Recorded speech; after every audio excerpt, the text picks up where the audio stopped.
A very good evening to all of you. I welcome all of you to the first webinar after the court vacation, which is the 41st webinar of the webinar series organized by the Bar Association of Sri Lanka. The series of webinars is the brainchild of Mr. Rajiv Amar Surya, who is the secretary of the BASL, as well as the chairman of the seminars committee. I also thank the management committee of the BASL, President Mr. Salia Pires, President's Council, Deputy President Mr. Andra Maddegoda, President's Council, Secretary Mr. Rajiv Amarasuriya, Treasurer Mr. Rajitha Pereira, as well as Assistant Secretary Mr. Pazito De Silva for the initiative and continuance of the series of webinars organized for the benefit of the legal fraternity in Sri Lanka. The topic at discussion today's webinar is quite timely at this day, which is recent trends in environmental law. Without further ado, I will go on to introduce the eminent panelists of the webinar today. Our first panelist for today is Mr. Dinar Phillips, President's Counsel. Mr. Dinar Phillips, President's Counsel, is a solicitor in England and Wales. He has a diploma in intellectual property from the University of London. He has been the chairman of the Intellectual Property Advisory Commission and has been involved in IP litigation for more than 35 years. Our next panelist is Dr. Lalnath De Silva. Dr. Lalnath De Silva is the head of GCF's independent redress mechanism. He has extensive experience in legal affairs with more than 30 years of experience as a practicing lawyer. Mr. De Silva has a PhD from the University of Sydney, a Master of Laws from the University of Washington, and is an attorney at law. As the next panelist for the day, we have Mr. Ravi Algama. Mr. Ravi Algama has a practice of over 38 years as a counsel in civil and labor cases in original and appellate courts, as well as in arbitrations as an arbitrator. He co-founded Environmental Foundation Limited in 1981 as Sri Lanka's first public interest law organization on environment and has held several posts at the Environmental Foundation Limited, including the post of the chairman. We have Professor Kamina Gunaratne as our fourth panelist for the day. Professor Gunaratne is working in the Department of Legal Studies of the Open University of Sri Lanka. She obtained her LLB from the University of Colombo, LLM from Harvard Law School, and PhD from the University of Waikato in New Zealand. She was a recipient of the Smuts Visiting Fellowship in Commonwealth Studies at the University of Cambridge and a Fulbright Scholar at the University of Colorado at Boulder. And to bring all of the panelists today together at the discussion table, we have Ms. Harini Palkumbura, the moderator for the day. Ms. Harini Palkumbura, the moderator for the day. Ms. Harini is an attorney at law with more than 5 years experience in corporate legal sector. She is also a CIMA Pass finalist. She obtained her Master of Laws from Pennsylvania State University in 2019, followed by an internship on environmental advocacy at New York Public Interest Research Group. She studied extensively on energy and environmental law, climate change, and national security related policy aspects during her master's. She is currently working as a legal consultant to the Wildlife and Nature Protection Society of Sri Lanka and several other non-governmental organizations. Without further ado, I will hand over the session to Ms. Harini Palkumbura to bring about this timely and lively conversation on recent trends in environmental law. Over to you, Ms. Harini. Thank you, Isuri. Good evening, everyone. A warm welcome to all of you for another episode of the webinar series organized by the Bar Association of Sri Lanka. Today's topic is not just important, but it's also a very timely topic. Recent trends in environmental law has been a timely topic for a number of years, but Sri Lanka has somehow been not very forthcoming in terms of environmental litigation. Why I say that is, we somehow see environmental destruction of some nature, loss of habitat or danger to wildlife, such as elephant killings, leopard killings, almost every week, or some sort of deforestation. Therefore, it is important for us lawyers and to the public at large to understand the recent trends in environmental litigation and the developments in jurisprudence, and more importantly, the international context in terms of now that we have Paris Agreement, we see other countries have adopted laws and regulations and even policies in terms of climate change.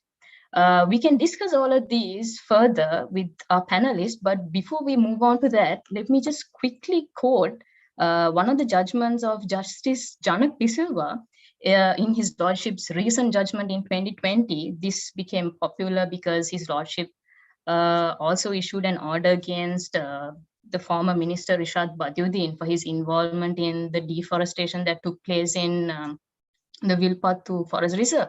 His lordship, quoting Justice C.G. Veeramantri, said that the protection of the environment is a vital part of the contemporary human rights doctrine, and that it is a sine qua non for numerous rights, such as the right to health and the right to life itself, and that the damage to the environment can impair and undermine all human rights spoken in the Universal Declaration and other human rights instruments. Therefore, the protection of environment is not just a duty of the state, but it's also a human right that we all should strive to protect. With that note in mind, I invite Dr. Lalanath De Silva, our first speaker, to give us an overview of the environmental law and in Sri Lanka as well as international perspective. His wealth of expertise over the years will benefit all of us young lawyers today and all the other viewers in the environmental front. Dr. Lalanath, sir, over to you.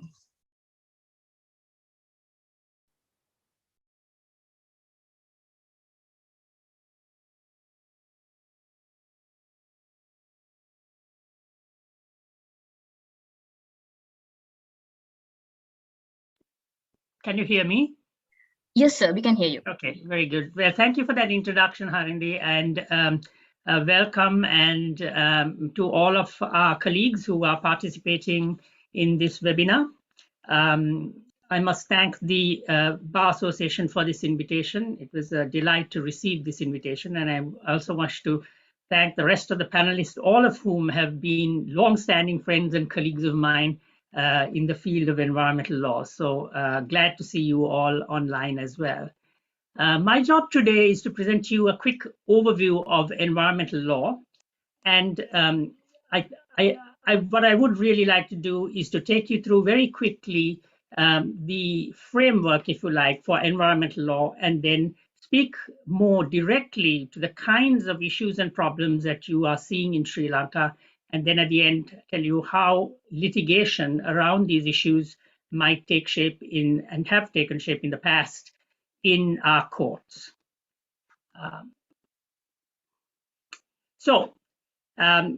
When I started off in the field of environmental law with some of my colleagues on the panel back in the 1980s, I'm sorry, my friends, I have to date you as a result of this, but back in the 80s, whenever we said or talked about environmental law with one of our legal colleagues, this is the kind of look I would get. Or if we presented an argument to a judge in the 1980s on environmental law, that's the kind of look I would get from the bench. Because frankly speaking, environmental law at that time was quite new. It had not been heard of by judges or lawyers. And it took a long process of about 10 years of education, of building awareness amongst the judiciary, amongst lawyers, starting a course in environmental law in the faculty, law faculty in Colombo, and then later, as you know, a course in the law school as well, law college as well, for the subject to actually get rooted in our legal system. Now, to start with, what is the content of environmental law? And generally speaking, I like to start with this quotation from my old professor, William Rogers at the University of Washington Law School, where he described environmental law as the law of planetary housekeeping. You know, in all of our houses, there are rules of the house. We as parents and we as brothers and sisters impose rules in our own houses. You know, you can't keep this here. You got to wash your clothes every week. You have to wash up the dishes after you. All of these rules keep our house in order. Similarly, environmental law might be described as that set of rules which keeps the planet, which keeps the nature around us in order. And so the law of planetary housekeeping is a good place to start with regard to the content of environmental law. He also said protecting the planet and its people from activities that upset the earth and its life-sustaining capacities is very much part of environmental law.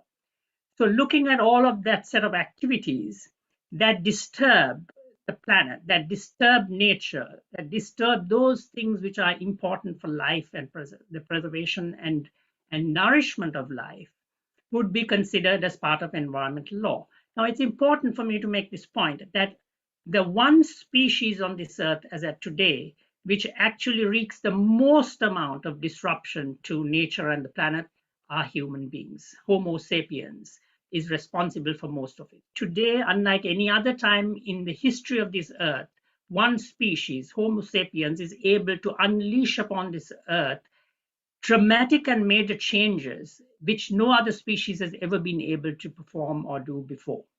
And so we've entered the Anthropocene age in which human beings actually make significant impacts. And we'll talk about this a little bit more as we get into the webinar.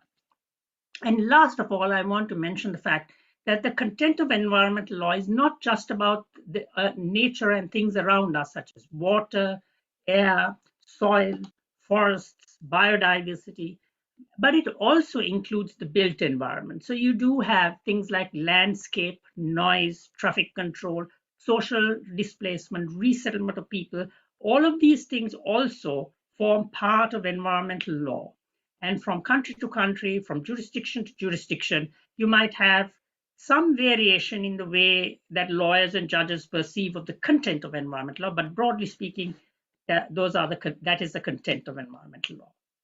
What are the sources of environmental law? Where do we look for the environmental law? Well, the first one, of course, is environmental law principles. And here you have a bunch of principles, starting, for example, with the right to the environment, or the right to life, which includes the right to a healthful environment, which was mentioned earlier.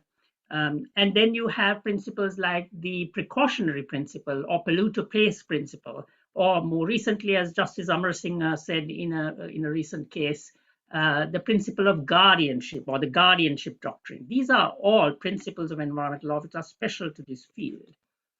Then you have international treaties, agreements, and practice. And here I'm referring to treaties like the Biodiversity Convention, the UN Framework Convention on Climate Change, or UNFCCC.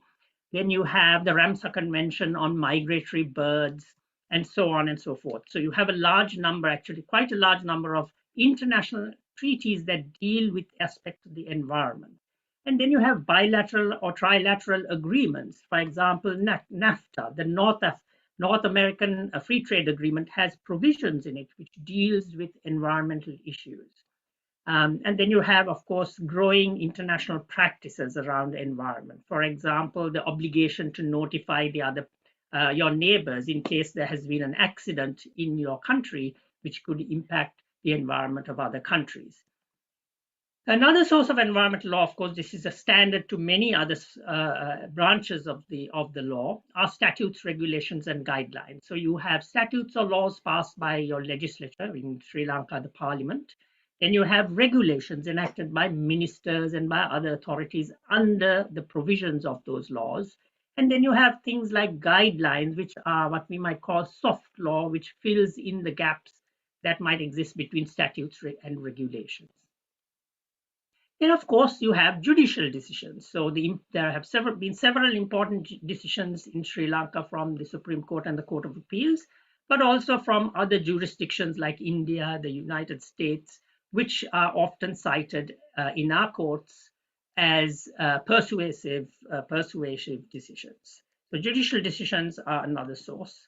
Then you have juristic writings. So, for example, important writings by academics and jurists do form the source of environmental law. A good example of this might be the fairly old article, I mean, when I say old, 20, 30 years old, by Professor Christopher Stone, called "Do Trees Have Standing?" And in this article that he published, he raised the question whether trees and rivers and mountains and bears and elephants should have the right to bring a case. Should they have legal personality?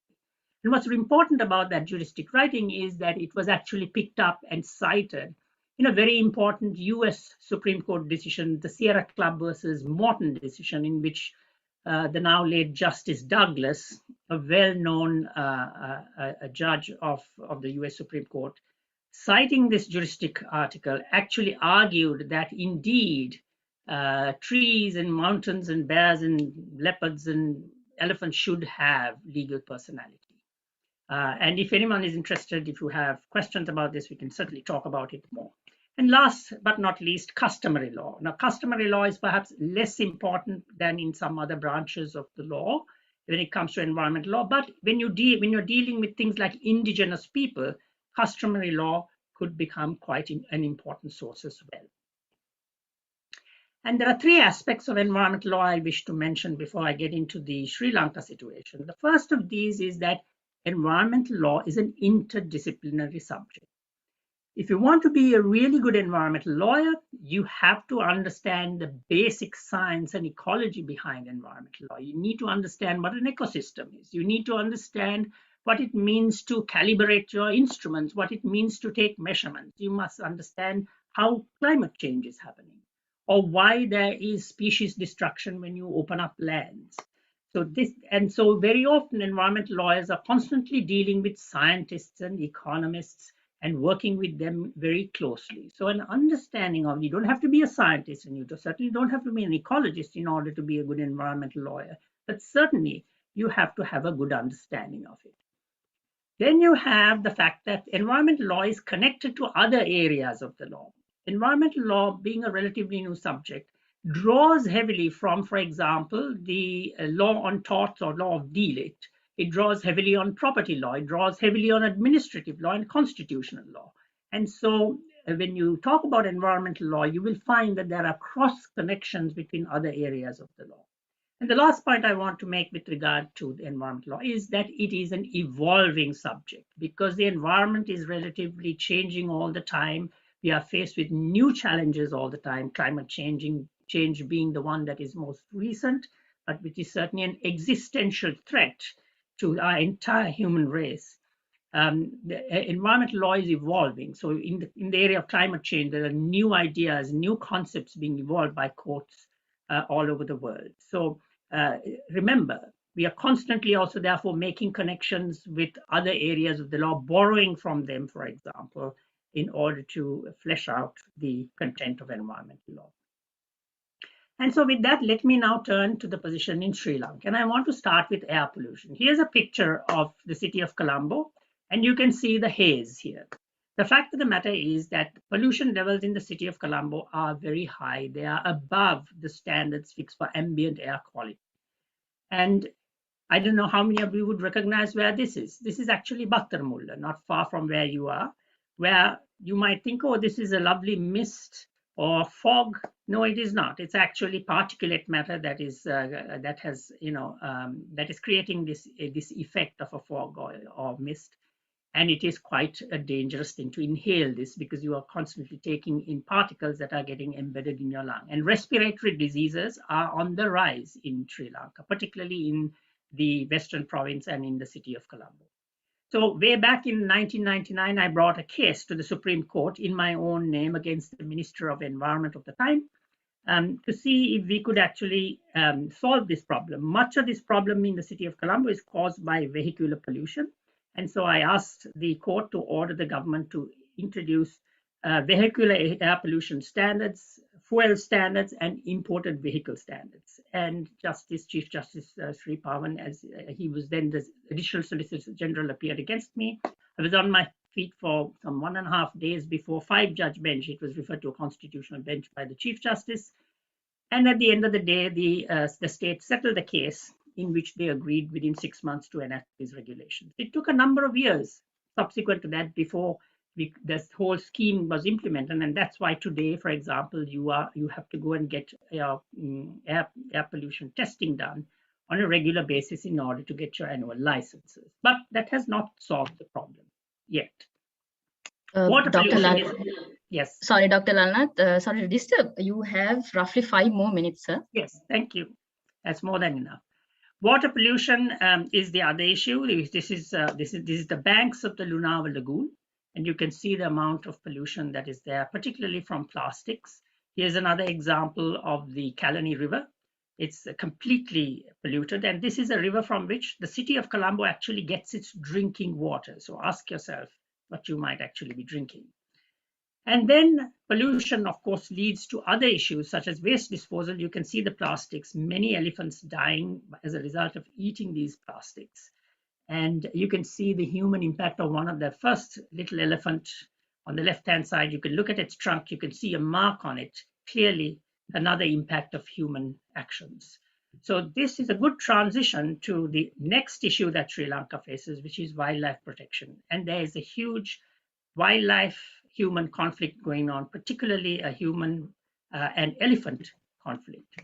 And many elephants are dying. And this is largely because we are expanding our territory into natural habitats.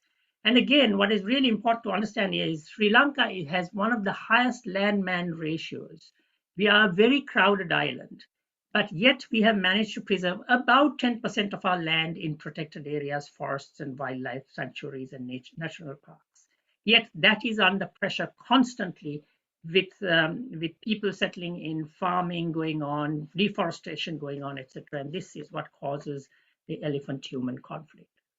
Talking about deforestation, here's something from the Google Maps that I downloaded just yesterday. And this is supposed to be the Vilpattu National Park. And on the left, you see that road. And right next to the road, you can see all of the deforestation that has taken place right along the road. This was the subject of the case that Harini referred to and cited from earlier. And on the ground, this is what it looks like. You can see houses coming up. In fact, there were now, at the time of the judgment, almost like a housing scheme. This is in the middle of a national park, which is supposed to be highly protected under our laws. But this is what has happened. Rambukkang deforestation. On the 3rd of May, on Monday, you will hear in the Court of Appeal the case brought by the Center for Environmental Justice around this deforestation on the banks on the Rambukkang Oya. And the last thing I want to refer to before I conclude is, of course, climate change. Climate change is affecting and will affect Sri Lanka terribly. Here you see the flooding that has taken place over the last 7 years, damage that is done on a regular basis. This flooding is very new. We've never had this kind of flooding before, and that's because the rains, the monsoons have intensified as a result of climate change. Towns that were never flooded getting flooded. People dying, of course, mostly from things like floods and landslide. Here you see a newly built highway. This is the Colombo Kandy Highway and the Colombo Katunayaka Highway. This is an access road. It's underwater because of the Kalani River overflowing. It was just a few years ago that this road was this. Why is it that we did not think about the impact of climate change when we were building this infrastructure? Here's another example, roads underwater. What's the point of building a road if we don't take the environmental impacts of climate change into account? And you'll hear later on from my colleagues about environmental impact assessments, the tools that we have in order to avoid this kind of damage. Landslides, because of torrential rains, increased intensity of rain.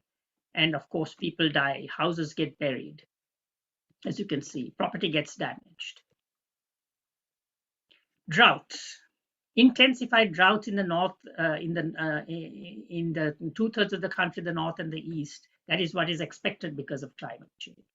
And here you see the Victoria Reservoir, which is supposed to be full. Even temples that were underwater emerging now, and people and pilgrims going to these temples because of the droughts. Again, drought. Sea erosion, the rise of sea levels and sea erosion, largely because of sand mining up in the rivers and also because of sea level rise caused by climate change. Major property damage along our coast. Our coastline will look very different in the next 10 to 15 years. A lot of our coastline will have to be remapped. Houses nearly falling apart. Coconut estates damaged. And these are protective measures that we have been taking. So let me end very quickly by saying the basis of litigation in Sri Lanka and many other countries is, of course, constitutional remedies such as fundamental rights, challenges to bills, etc., that come before Parliament, administrative law remedies, judicial review by way of the prerogative writs of certiorari, mandamus, and so on. Then you have actions in dealing, such as in private nuisance, strict liability for damage caused by hazardous substances and chemicals, trespass and negligence. These are all very much part of environmental law.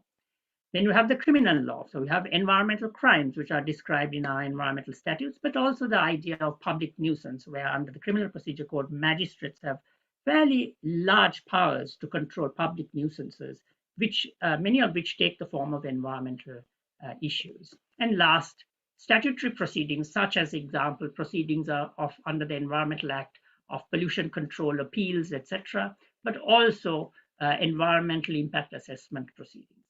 So that's all I have for you, and I'm happy to answer questions when we open up this webinar to Q&A. Thank you very much. Thank you, Dr. Laranath, for that valuable information. Mr. Ravi Algama, let me come to you for your knowledge on public interest litigation. Sir, I would also like if you can speak a little about, now that you're going to speak, I know that you're going to speak about public interest litigation. Sir, will you also be able to highlight a little bit about the importance of the conservation efforts that's taken by civil society organizations, such as, I know for a fact that WMPS, Wildlife Nature Protection Society, does a tremendous amount of work in conservation front. And recently I saw CEJ, Center for Environmental Justice, also filed a petition in terms of the deforestation that's happening in Singharaja.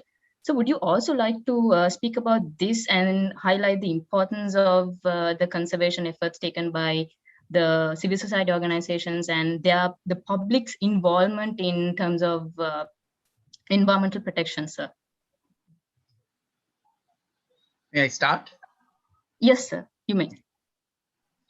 Thank you, Harini. Maybe I'll start with what you just mentioned. The Wildlife and Nature Protection Society, the oldest nature protection organization in this country, was known for mostly for its educational activities in relation to the environment and nature and natural resources, publication of a time-honored magazine twice a year called the Loris, and it is only from relatively recent times that we see the Wildlife Society involving itself sometimes with other like-minded organizations and sometimes even on its own in litigation relating to the environment, which is an extremely progressive, very salutary sign. And it is nice to see a old venerable organization as the WNPS now involving itself in many areas of environmental law as well, which is a good thing. The question is, that is well and good when things are normal in the environmental situation, when there is the sporadic problem in environment, and we rush to arrest that situation or to take remedial measures. But what do you do in a situation like today when there's a planned effort to undermine the public interest organizations, the environmental watchdogs, knowing that they are normally voluntary, unpaid people? Many of them are voluntary organizations which draw on the resources of people who volunteer their time, their talent, and even their money towards these causes. When what do you do when today it is the deforestation in the Singharaja, and tomorrow it is in Vanathavillu, the next day it's at Higurakgoda, the fourth day it's at Vankale in Mana?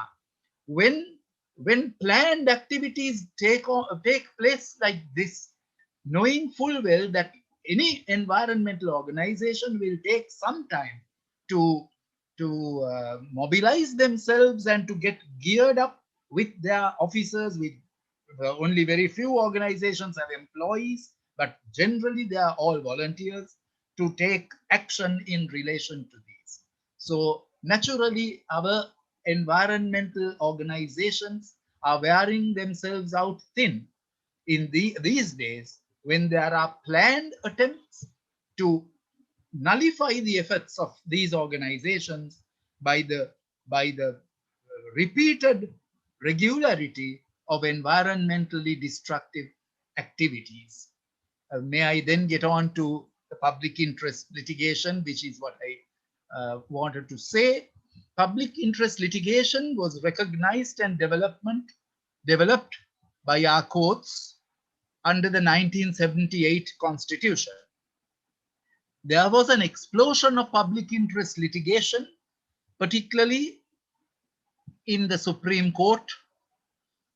If I remember right, towards the latter part of the time when Justice Sarath de Silva was Chief Justice.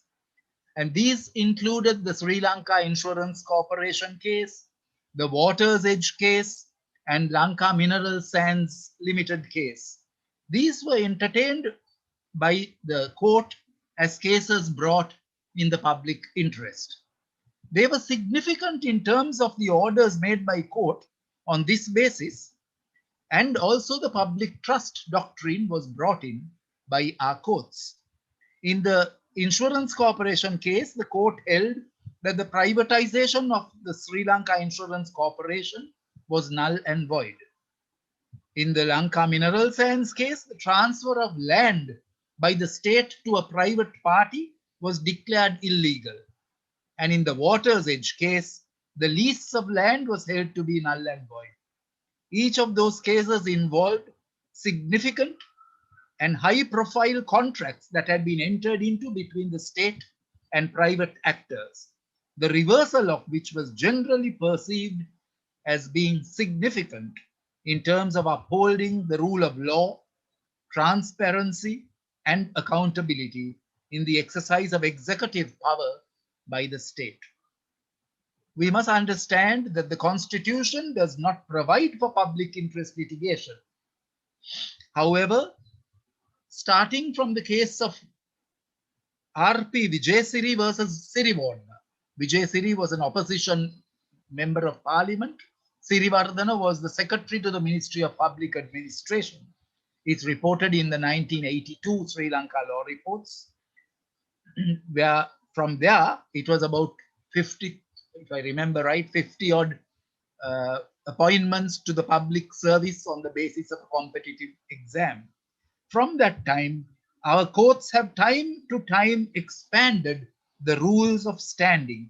It seems that Sri Lankan courts have been influenced largely by contemporary developments in the Indian jurisdiction, in the recognition and development of public interest litigation, particularly from the late 1990s. If we review our cases in the current century, public interest litigation has impacted the relationship between the citizen and the state.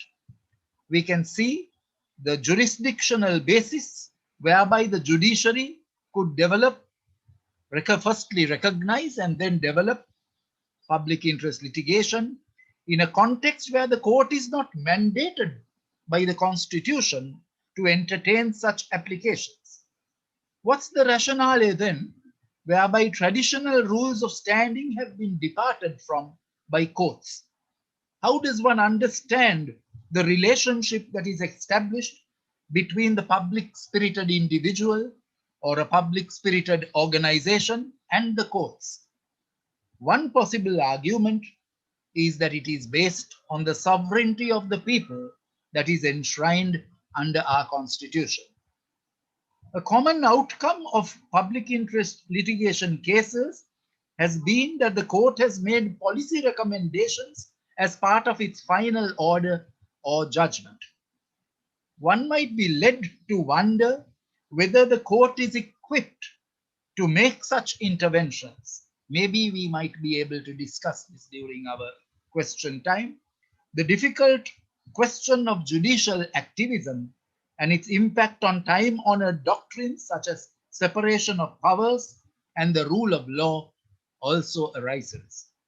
One thing is for sure, public interest law and public interest litigation is a unique judicial creation, and it is here to stay, which seeks to somewhat equalize the grossly unequal relationship between citizens and their state. This brings me to the related subject of an environmental impact assessment, the details of which I already spoke of in the earlier seminar on environmental law. Today's seminar is slightly different, being modern trends in recent trends in environmental law, and therefore I may just want to say that the environmental impact assessment introduced to our statutes largely by interventions of non-governmental organizations like EFL was certainly the singular most direct way where people affected by development, meaning the public, have a statutory right to make interventions in the decision-making process, which can bring about changes in these so-called development projects. And if there are concerns, if their interventions are not taken seriously, there is recourse to legal mechanisms in courts as a result of such neglect. An environmental impact assessment, how long do I have, Harini? More? So you have about 2 to 3 minutes, sir. Okay.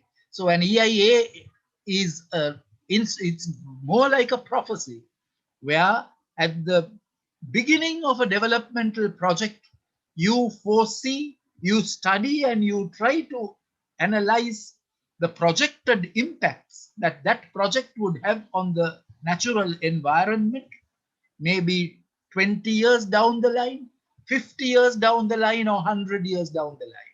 So the important thing there is that you can bring environmental safeguards into the project mechanisms at the very early stages, thereby avoiding catastrophes which can result later.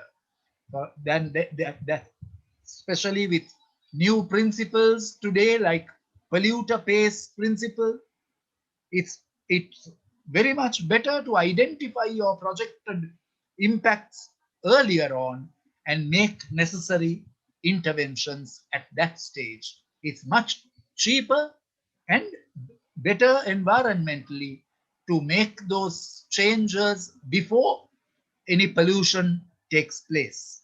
For instance, if electrostatic precipitators and some of the cleaning mechanisms had been introduced to the Putlam cement factory at the time the factory was built, it wasn't because there was no requirement of bringing in environmental concerns formally in the form of an impact statement. And if it had been done, they need not have spent enormously to establish those safeguards many years after the factory had started running and after thousands and thousands of people had fallen sick and had complained of respiratory and other forms of disease directly proven to be as a result of the pollution caused by this factory.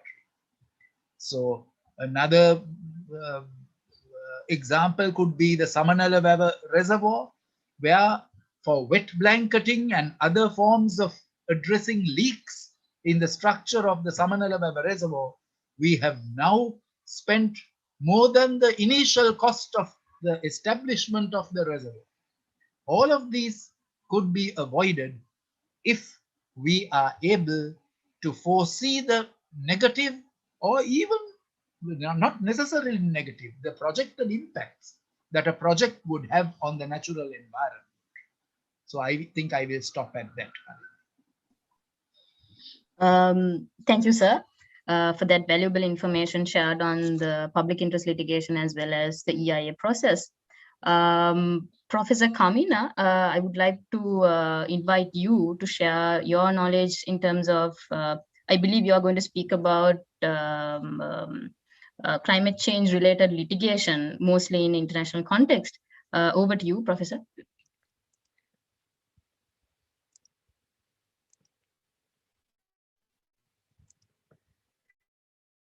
And thank you for the Bar Association for inviting me. Okay, so I just want to talk about some recent cases in countries ranging from our part of the world to Latin America, some very interesting trends in environmental law in the last 5 years. Now, some features of this kind of recent litigation is that there is a lot of litigation on climate change. There's a lot of filing by children and on behalf of children who are arguing for intergenerational equity, arguing for nature as a subject of rights, which what Dr. Lalana talked about, arguing for governments to fulfill their international commitments. Many of these cases are treated as continuing mandamus, or as judges call it, rolling review. And many of these cases are now incorporating environmental principles into fundamental rights. So it's like there are two sides of the same coin. So let me just briefly discuss a few cases, and I'll go very fast because I think my presentation may be a little too long. Now, this is very close to home. A case in Pakistan where the petitioner is an agriculturist. He argued that climate change is a real and imminent threat and is impacting on his livelihood. He said the government of Pakistan was not implementing its climate change policies. And his right to life and his right to human dignity would be violated. And constitutional principles of social and economic justice incorporated in the Constitution would be violated. And all these doctrines, all these principles of environmental law that both Dr. Lalanath and Mr. Algama talked about, public trust, intergenerational equity, sustainable development, and the precautionary principle, he argued formed part of those fundamental rights.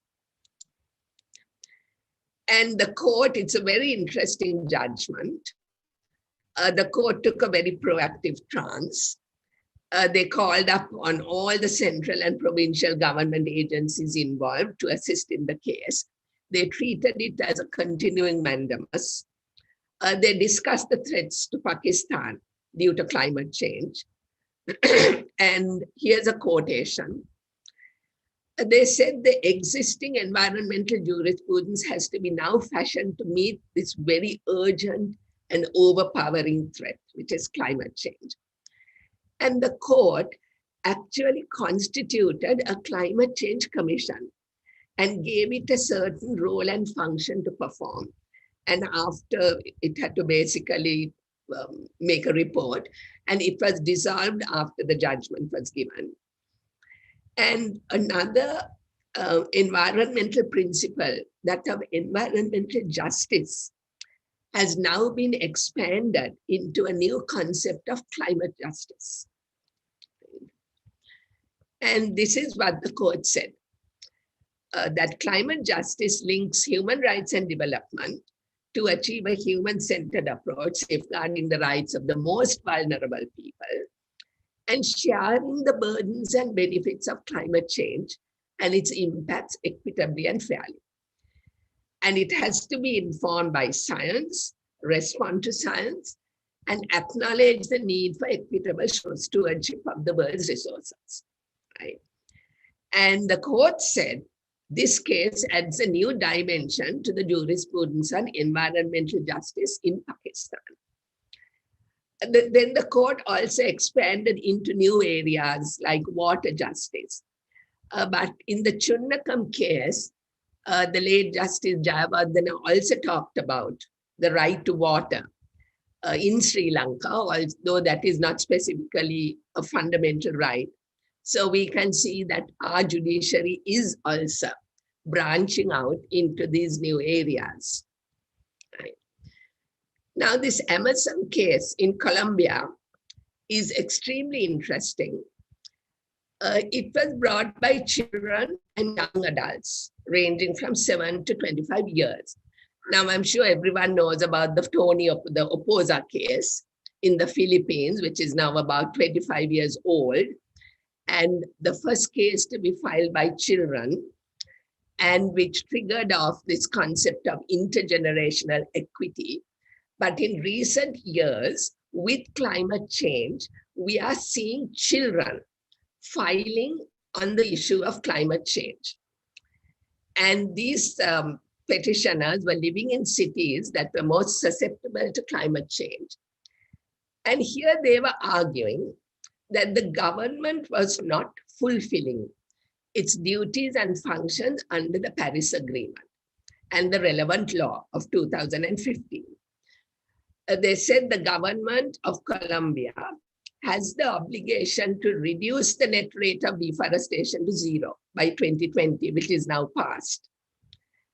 And they argued that climate change affects the fundamental rights and interests of the present generation and also violate the rights of future generations. And this is a quotation from the case, from the judgment. It's in Spanish, so it's very difficult to find a translation. It's a kind of a report that I was able to locate. But the court has accepted this principle of intergenerational equity and says it should not disproportionately burden young persons and future generations. And as you can see, the court is talking about solidarity, participation, and the best interests of children, which is also included in the Convention on the Rights of the Child. So that is also a convention that could possibly be cited if anyone is going down this path in litigation, right? And considered interest must not be limited to those within the specific region of this court's usual jurisdiction, right? And neither should they be limited to the present generation, right? So the court accepted the right of the children to file. There was a lot of discussion about tutela and so on. And the court also discussed the issue of taking an ecocentric rather than an anthropocentric approach. The court said international law should be a guiding criterion for national legislation, which is also what Justice Amarasinghe said in the Pavala case. And the court talked about the contribution of deforestation to climate change, which is now going to become very relevant for us. Now, again, this is what Dr. Lalana talked about, legal personality of the environment. And here, the Supreme Court of Colombia said that the Amazon was the subject of rights. And in doing so, they followed an earlier judgment relating to the Atrato River in Colombia of the Colombian Constitutional Court, which said the same thing. So you have two courts in that country now holding that a river and the Amazon forest is recognized as a subject of rights entitled to protection, conservation, maintenance, and restoration, which has to be led by the state. Now, the court gave various orders by which to implement these rights, ordered the presidency, the ministries, within the next 4 months to take specific action. Within 5 months, to also come up with this other plan, talking about the intergenerational pact for the life of the Colombian Amazon, right? And all municipalities to update their land management plans and so on. So specific orders were also given. Now, I go through this very quickly. This is also a Pakistani case of 2016, but unfortunately doesn't seem to have come to judgment.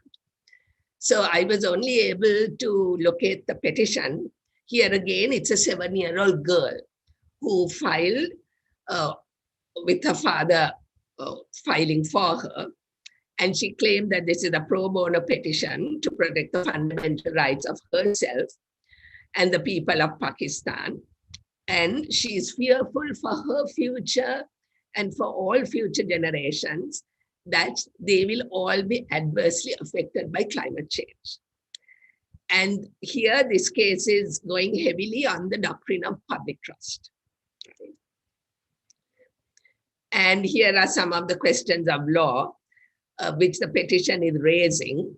And again, as you can see, what they're trying to do is to incorporate all these doctrines of environmental law into the fundamental rights concept, so that it becomes an integral part of fundamental rights, two sides of the same coin, as it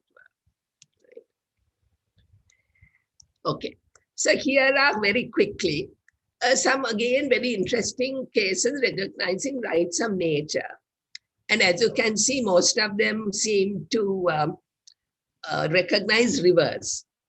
So in Ecuador, you had the case, the Vilcabamba River, that was the first case to recognize rights of nature.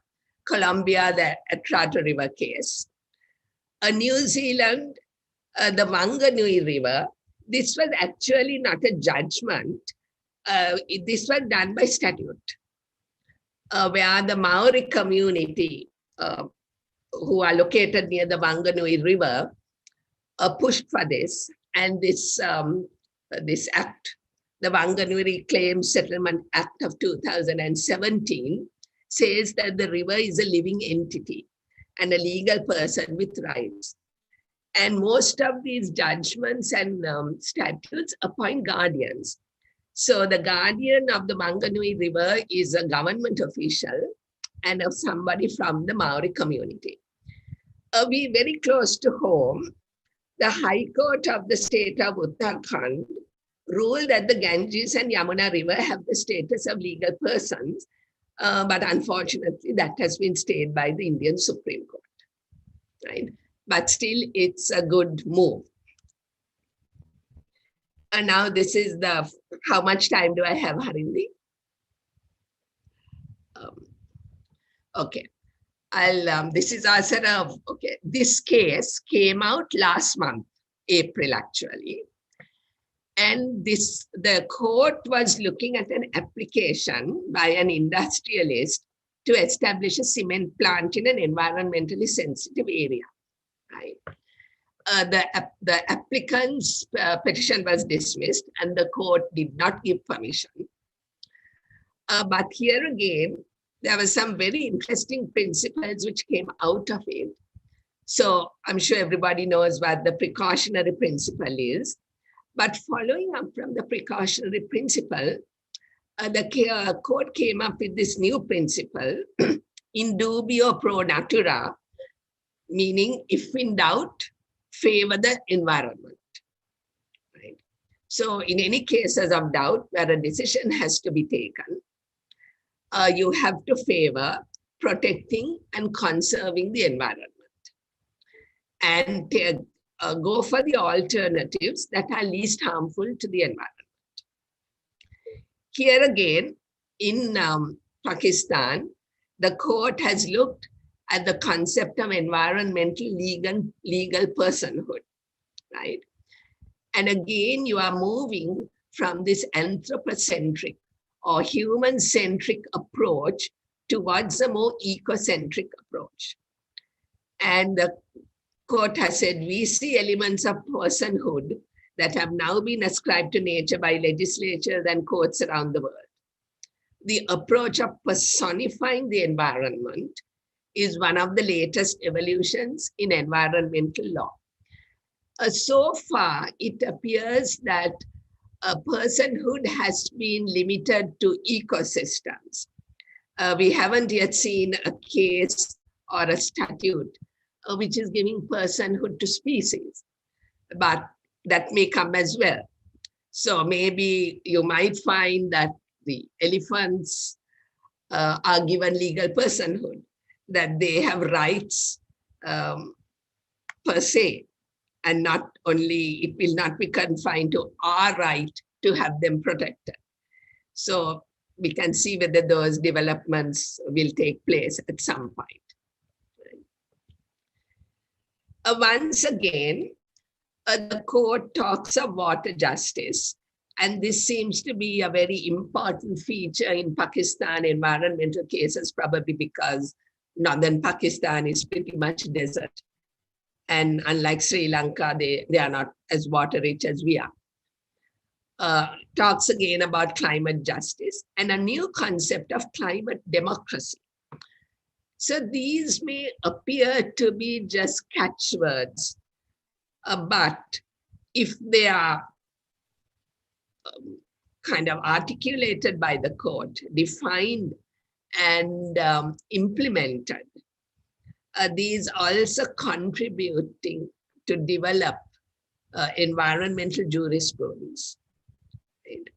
So here the court has said, the tragedy is that tomorrow's generations aren't here to challenge this pillaging of their inheritance, right? The great silent majority of future generations is rendered powerless and needs a voice. And this court should be mindful that its decisions also adjudicate upon the rights of the future generations of this country. And this is no more important anywhere than in issues of climate change. Right. So just a quick summary.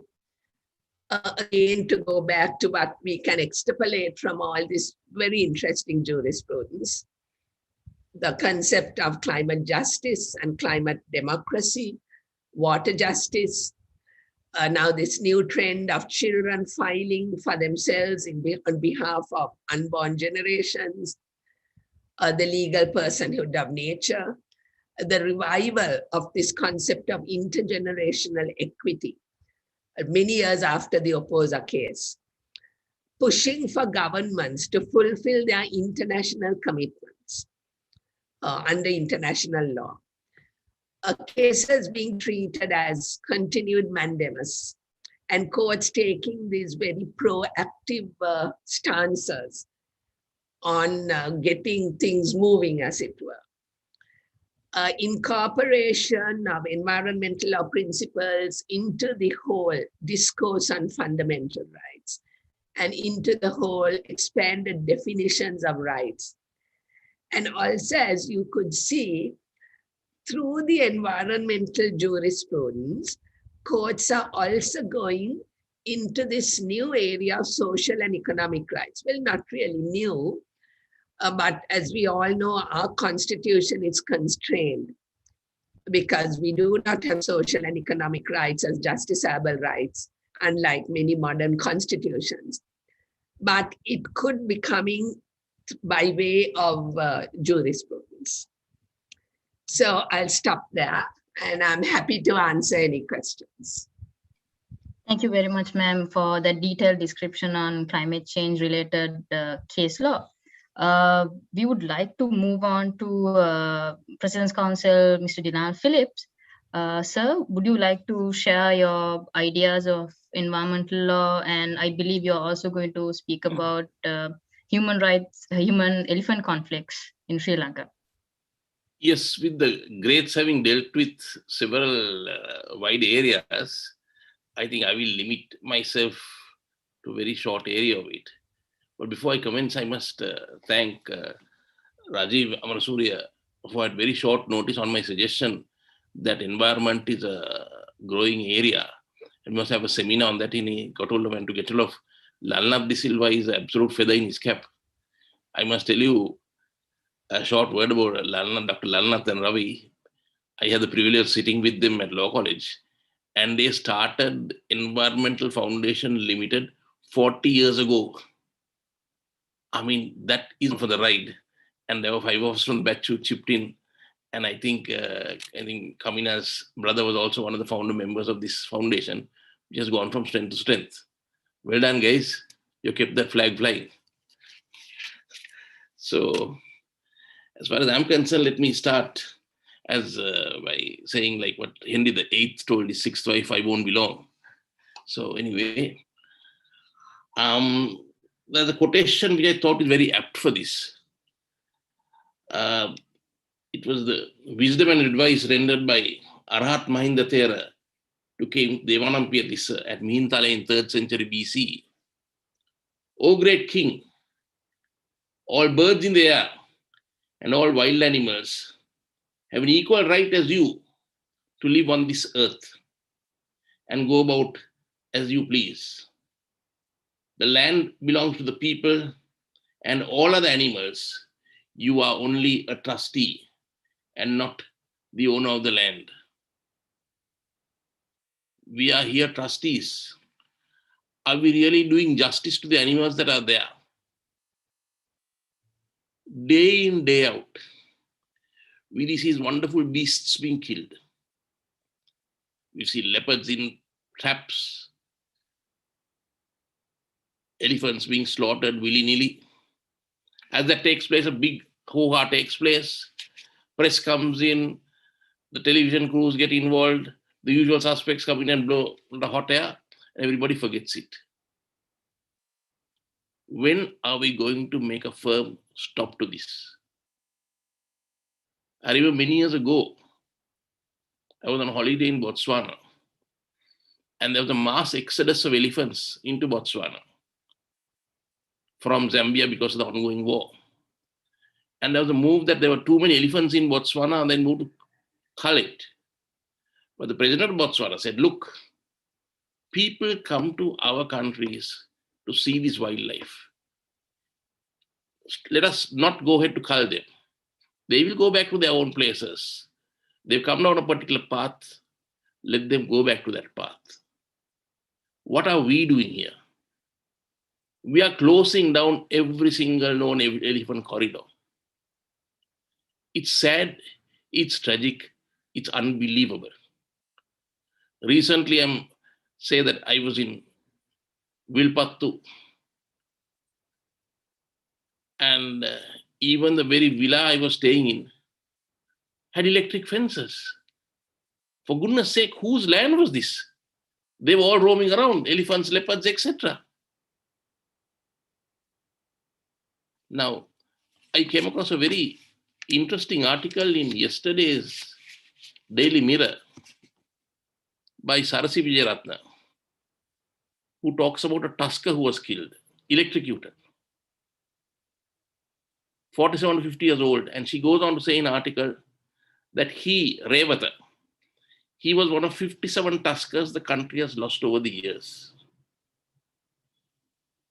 He goes on to say it.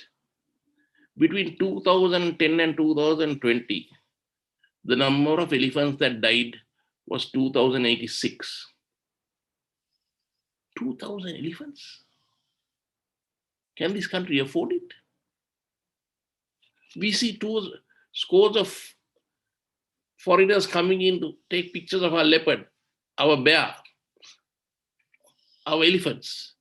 And at this rate, we won't have anything.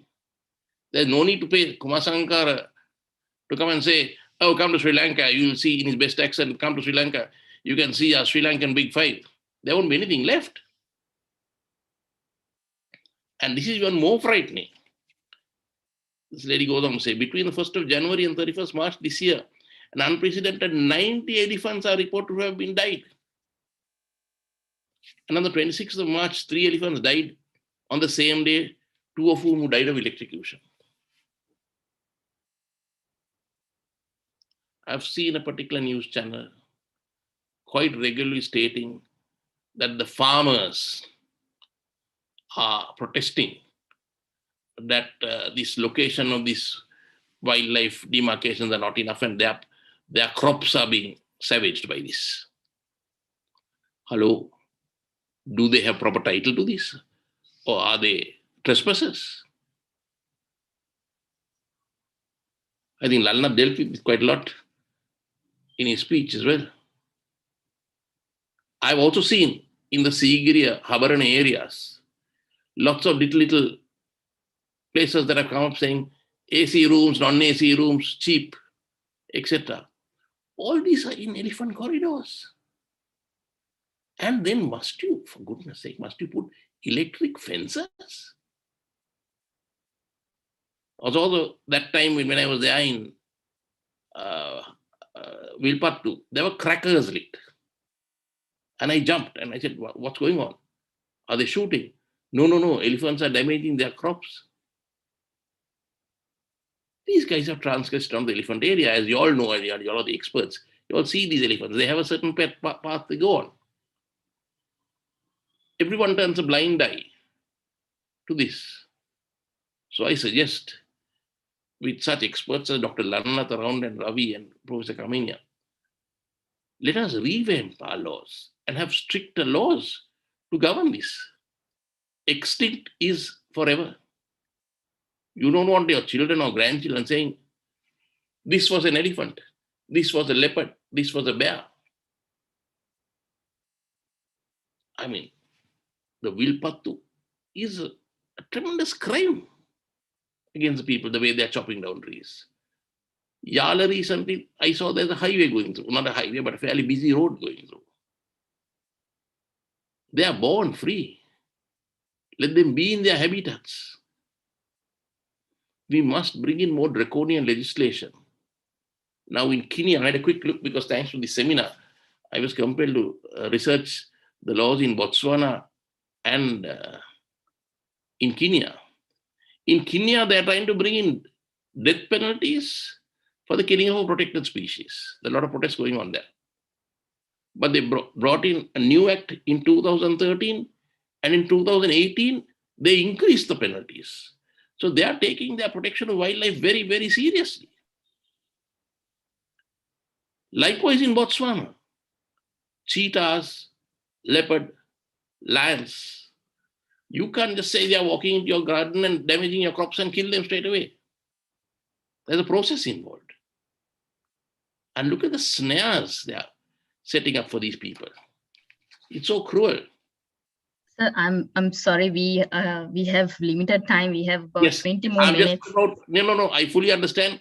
And that's where I wrap it up and say, thank you very much. And God bless our wildlife. Thank you very much, sir, for that timed reminder. I believe we'll quickly move on to the questions.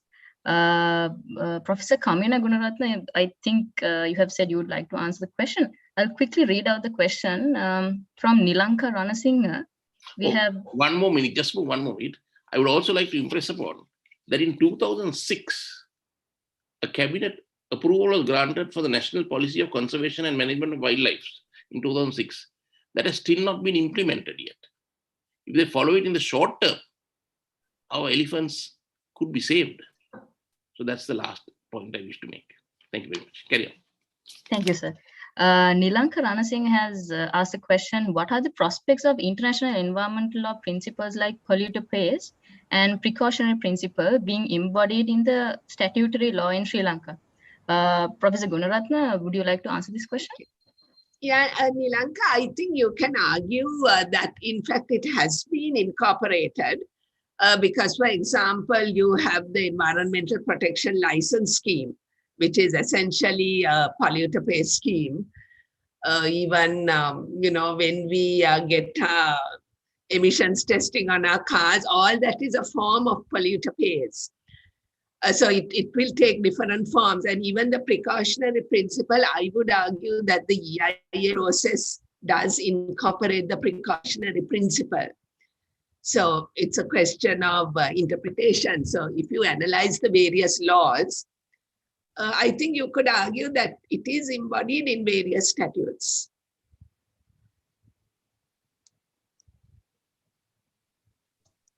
Thank you, Professor Gunaratna. I think we have another question from Harit Bimel. I think it's open to all the panelists. He asks, sometimes we see cases filed in public interest on environmental issues. Despite filing, they are often mishandled by the legal representation on the manner facts are represented or relief is sought. If judgments are given on the merits against the petitioner, would they amount to re judicata for another like-minded person to raise the issues again? Sirs and madam, I think you can also see this question in the chat box. And he raises another question that Fauna and Flora Protection Act provides a statutory provision for public interest litigation. Is there any known use of this in district court? I think Dr. Lalanath has briefly, I think, answered. Dr. Lalanath, would you like to take on this question, sir? On the second question, I already responded. I'm not aware of any cases in the district court, or for that matter in any court, which actually is based on that provision in the Fauna and Flora Protection Ordinance. That provision is actually quite a remarkable provision in that it basically gives any person, not even just a citizen, any person, it could even be a foreigner, I suppose, the right to file a case and seek a remedy, either enforcement or something like restoration, for any contraventions of the Fauna and Flora Protection Ordinance. And even if, and this is important, the law, the legal provision actually says, even if that person is not personally affected.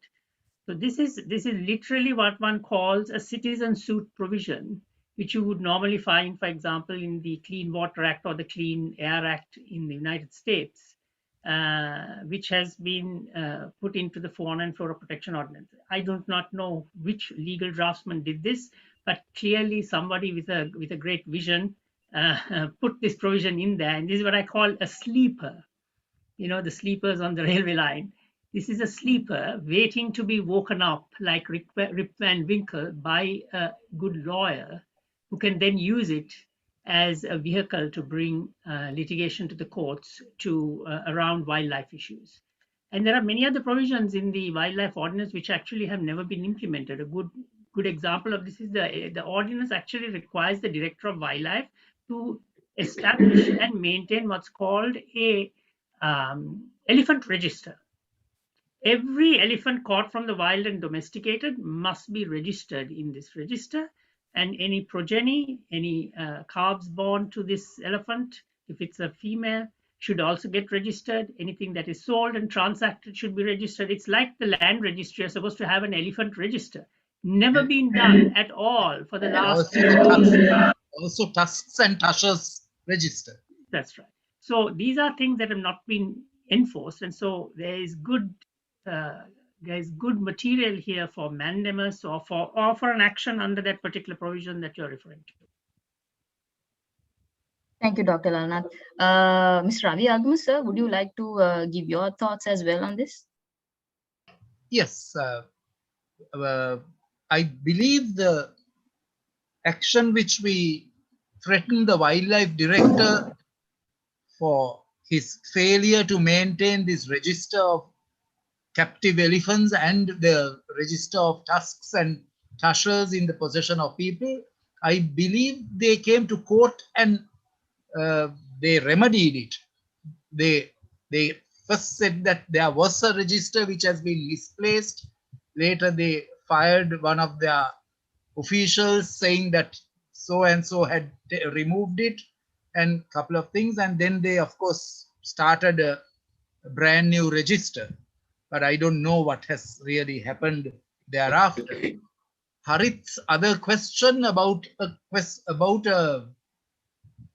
case being mishandled halfway after being filed, and if based on if the decision was given inimical to the interests of the environment based only on the facts presented, then I would argue that a subsequent case may not be affected by it. But if there were certain principles of law that were misapplied, and if there were binding judgments, there were judgments of the superior courts on those matters, I for one might think that those might be binding on a future bench, but I don't know. I'm open to correction by anyone else of the from the panel.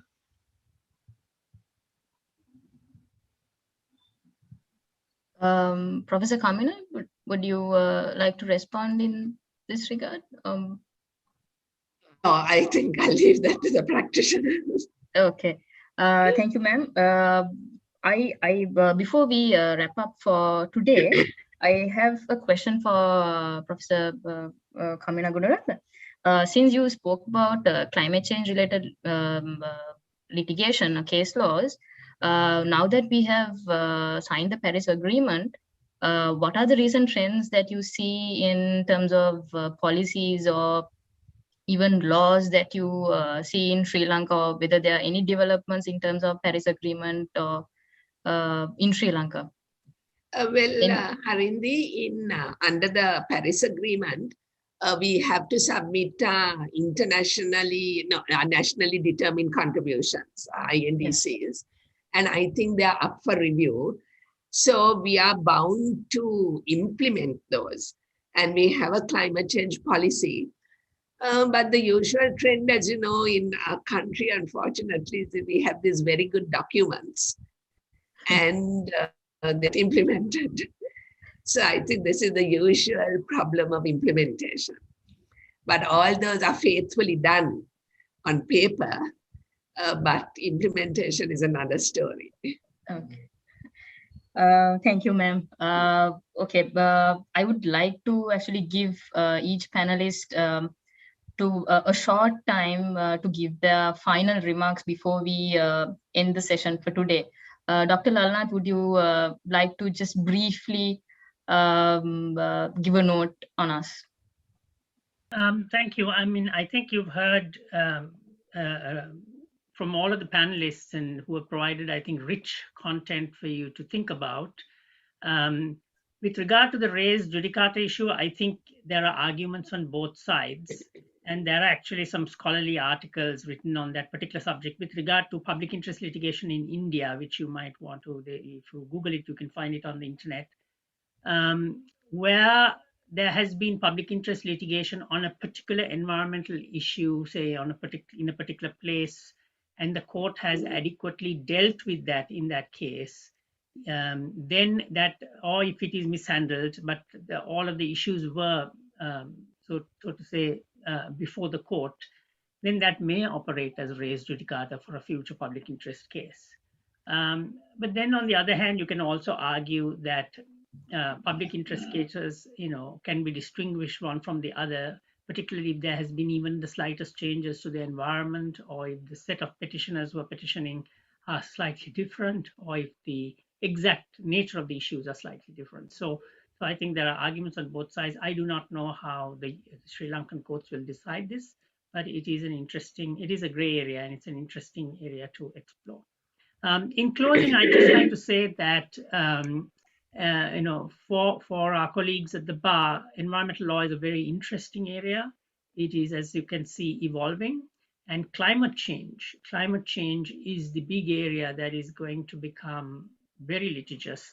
By way of damages, people suffering damages. The better the science becomes, and we are able to actually say that such and such a impact was caused by climate change, you will then be able to find the responsible defendants and sue them for damages and so on. So I think this is a rich growing area to keep an eye on. And for those who wish to specialize in the subject of environmental law, this is a niche area waiting to be occupied by young lawyers, enterprising lawyers who may wish to take this up. Thank you. Thank you, Dr. Lalnath. I think before we move on to Mr. Ravi Agama's final comments, there's a question from Mrs. Prashanthi Mahindra, who's a famous practitioner. She says, I would say that the chronic law delays in the country is responsible for the state of affairs. Due to the chronic delays of law, even after filing numerous cases in the interest of advancement of the conservation, it takes years to secure judgment. I would suggest the establishment of a special fast-track court to hear and determine environmental cases. Otherwise, we may very well lose the forest for the timber very soon. I would like to hear Mr. Ravi Algama's views on that proposal. Mr. Algama, would you like to respond to this suggestion? Yes. Well, I, for one, with my specialized interest, would gladly support a move to have a separate court for the cases involving environmental degradation. But then environment in a Sri Lankan context, in a third world context, is almost invariably intertwined with human rights issues, which encompass a gamut of other considerations apart from the natural environment. So in which case there would be sort of a call to have separate courts for the other kinds of problems that we see around us, whether it be child abuse, whether it be matrimonial violence in homes, the effect of alcohol on the social fabric of our country. There are so many social and other issues. And but then I would, with a sort of within inverts, with a selfish motive for my area of passion and love, I would gladly support Prashanti's suggestion of a separate court to fast track the hearing of cases on environment. I can just move on onto my concluding remarks. Just to add to that, Ravi, I would like to say this, that I think certain areas people have to be educated on this new area, because this relatively new area that's coming up, and in addition to having a new court, people should also be educated in the subtle nuances that come up with this. Otherwise they say, so what? Some animal being killed, there are others too around. So that's another area I would like to say, some education aspect of it also to be taken into consideration. Harini, I'd like to just add a quick word to that question, but after Mr. Agama finishes. Mr. Agama, would you like to? Yeah, just to answer Mr. Phillips' earlier sort of question about whether we need more laws or whether we need a change in the laws.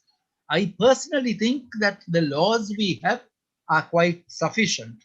Even the provisions, the amendments to the environmental statutes, the environmental impact provisions, Sri Lanka was among the first countries in South Asia, certainly the first in South Asia, and maybe among the first in Asia to come up with these very innovative provisions.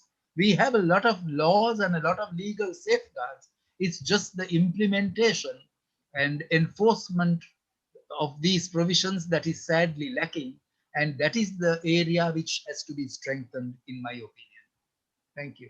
Sorry, over to Lalana. Dr. Lalanath? Thank you. Thank you. So in response to that question of courts and tribunals, I just want to add two things. I just put into the chat, into the Q&A, a link to a book that was published when I was at the World Resources Institution called Greening Justice, Establishing and Improving Environmental Courts and Tribunals. It was a book published by two professors, Professor Pring and Pring, husband and wife duo actually. And I wrote the foreword to it, and we published it through my team. And it basically gives you 12 building blocks for how and what is important in establishing environmental tribunal or court. So read that up. It's lots of examples from around the world. So that's the first point. Second point with regard to that, Prashanti's question is, historically, in 1995 or 96, the Ministry of Justice established a interministerial committee, of which I was privileged to be the secretary. And because I was working in the ministry at the time as a legal consultant. And the task of that committee was basically to come up with a new draft environmental law. And so we drafted a completely new environmental law for Sri Lanka, having taken into account all of the developments that had happened up to that time, right? I'm talking about 96 now, we are in almost 20 years later. And in it, one of the chapters dealt with establishing an environmental tribunal for Sri Lanka, similar to the Green Tribunal that has been established in India, and which is functioning very well, and drawing also from the Land and Environment Court of New South Wales of Australia, which also is functioning very well. We drew up that chapter basically provided for an environmental tribunal to deal with environmental issues with the right of appeal to the Supreme Court. Now, that law was basically scuttled by various interests, which I don't wish to mention now, but it was scuttled. But that draft is still available. And for those interested, it's in the archives. If you go and ask for it in the archives, it's there. And I have a copy somewhere as well. But it's a very up-to-date statute, even by today's standards, and is a good place to start if people really want to campaign to have the environmental laws updated in our country. Thank you, Dr. Lalnath. As final remarks, Professor Kamina, would you like to share something very quickly, ma'am? Yeah, I'm, well, maybe as an academic also, I'm very excited about all this new jurisprudence and the cases coming from all parts of the world. Not only the cases, the statutes, the constitutional amendments, Bolivia and Ecuador have actually put rights of nature into their constitution. And we have a lot to draw upon. And I think there's a lot of scope for filing here, for trying to incorporate these new ideas, these new concepts, these principles into our jurisprudence also. So, well, it requires the practitioners to go for that. And, a lot of innovation drawing upon this case law from elsewhere. So what I'd like to say is I hope we see that in the future. And there's a lot of scope for APCO as well to do that. So we can but hope. Thank you, Professor Gunaratne. We will all be hopeful for future. Mr. Dylan Phillips, sir, would you like to share your final remarks before we end the session? Yes, delighted to hear from that Dr. Lalnath had way back in 1996 drafted a new law. I think that should be looked at afresh. I mean, it's fantastic to hear this. And I think a lot of water has flowed under that bridge since then. And I think now is the time to maybe try and implement that with a few more additions if necessary. And what better person to edit his own work than Lalnath himself? And that's something I would suggest for Rajiv and Salia to get going on fast. Because we need this. We owe it to our future generations. Harini, can I just add a quick note to what Dinan said? I'm happy to send a copy down to all of you and to you, Harini, and you can share it with the Bar Association. I have it somewhere here and I'll try to locate it. I just want to add one more story. By the way, Kamina and many others, I think a few others as well, raised the question about legal rights for animals, right? And for natural subjects. This, by the way, is not a new subject. This is not a new concept for Sri Lanka, by the way. Since Dinar quoted from the Mahavamsa, let me also quote from the Mahavamsa. And this is the story of King Elara, as laid out in the Mahavamsa. He is, although he was a Tamil king, and we very often vilify him in a somewhat one-sided history books, he is in the Mahavamsa described as a just king. And he was such a just king that he actually had, you can read this in Mahavamsa, a bell fixed in his palace with a string to the street. And anyone who was aggrieved and was not happy with justice could come and ring the bell, and he would come out and inquire what it was and give justice, right? This is the story. One day a cow had come and rung the bell. And so the king looked out, and Elara couldn't understand what was going on. He sent out his emissaries who came back and said, what has happened, sir, is that the calf of this cow has been run over by a chariot and killed. So he said, who did this? And it turned out that it was his son, who was a bit of a mischievous character, had been racing his chariot and killed this calf. And so the Mahavamsa says that King Elara had his son laid on the streets and a chariot was driven over him as punishment, and that his son died. Now, there are two things. I mean, I think that was a very harsh punishment, but be that as it may, it teaches us two things of legal concept. One is that a cow, an animal, had the right to access justice. That's the first one, had legal personality before the king. And secondly, that there was the rule of law, that nobody was above the law, not even the king's son was above the law. These concepts are not Western. They don't come from Christopher Stone alone. They are also things that you can find in our own history, as Justice Amarasinghe in many parts in the Pavel judgment quotes as well. So that's a fun. And I want to end by saying that there is at least one case that I brought in the name of Raja the elephant. This was filed, of course, fortunately, I also filed as a second petitioner, Sagarika Rajakarunanayaka, who's an animal rights activist. And this was about Raja the elephant in the zoo, who had killed 2 of its mahouts and was to be auctioned by the director of the zoological gardens. I brought an application to stop this from happening, a judicial review application to the Court of Appeals. And the case was settled by the state with agreeing that these animals will never be sold again from the zoo except after pre-qualification, etc. And I won't go into the case. But so the issue of whether animals can sue in their own name wasn't actually decided by the court, but we did file the case. So just by way of historical information. Thank you, Dr. Lana, for this valuable piece of history and lesson. I'd like to take this opportunity to thank this fantastic panel of experts for coming together to share with us valuable knowledge with all of us young lawyers as well as viewers at large. This covers, I know for a fact that conservationists from all over Sri Lanka must have joined us today.